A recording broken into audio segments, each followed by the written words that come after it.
Hi everyone, welcome back to the channel. Before diving in, just a quick disclaimer that every single information I'm going to share with you in this video is based on my own research and personal experiences.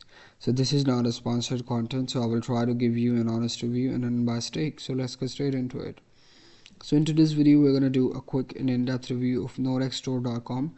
So this is basically an online shopping platform that provides you with a wide variety of office equipment such as washing machines, dryer models with official warranty and free delivery. So now let's dive in and find out if it's actually a legit platform to buy items from. So once I started searching for the reviews of this platform on the scam advisors, I got to know it is they think that the Norex store is pretty much a legit, but they have also found few indicators which might point to a scam.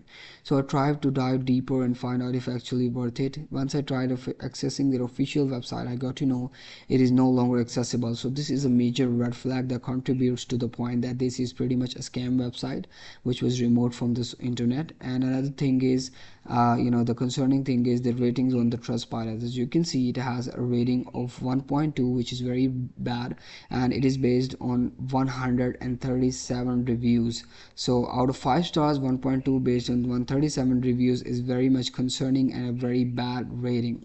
It seems like a lot of people have got scammed with their website. So in conclusion, I would say like this platform is pretty much a scam, and you should avoid purchasing any item from this platform if you can access it. So I hope this review was helpful for you. Thank you so much for watching the video and hope to see you in the next one. Goodbye.